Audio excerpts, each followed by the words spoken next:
Good afternoon, Retriever fans, and welcome to another edition of the UMBC Coach's Corner. I'm Dan LaHatte. Once again, I'm joined by head men's lacrosse coach, Coach Don Zimmerman. Coach, welcome back. Thanks, Dan. Great to be here. A little bit better result this past weekend. Got out to a very fast start, 6-0 after one, 12-1 at halftime against Vermont.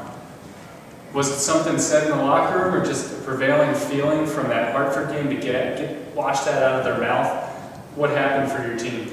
I think the team was very disappointed when we lost to Hartford up there, having a 3-goal lead with 6 minutes to go and not being able to close out the game. Left a bad taste in our mouth. The week prior to the Vermont game, we had good practices. We changed some things up, some practice times, and the guys seemed to respond well.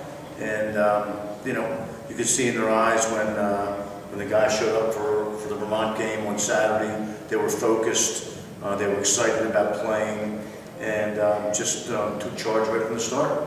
Obviously a very well-rounded performance, 19 goals, and then also only giving up 6, but two guys in particular really had it going for you. At the face-off X, Phil Poe, 23 wins, school record. Scott Jones, 6 goals, 1 assist. What about those guys kind of lifted the team? And not that they put them on their back, but they certainly stood out in an overall. Well, obviously face-offs are an important ingredient to the game, and lacrosse is a game where you can make it, take it.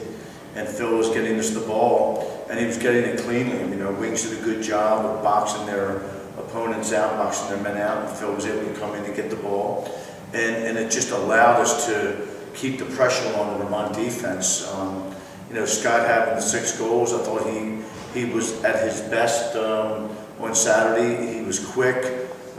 He played within our system. He didn't try to go out and do too much on his own. Guys were looking for him, and he finished the ball. So the combination of being able to get a goal and come right back and possess the ball and put pressure on the Vermont defense certainly was a huge factor in that game. Now momentum's only as good as your next game. Tough challenge going up to Stony Brook. They did lose last week. What kind of game are you looking for? Do you think they're out now to prove something after losing on their home turf? I think everybody's out to prove something. These playoff games, these conference games are huge. There's not that much difference between being in first place and being in 4th place in the conference. And so every game's important. Every team realizes that, hey, the key is to make the 4-team postseason conference championship weekend, and they go from there. So, look, Stony Brook fell way behind.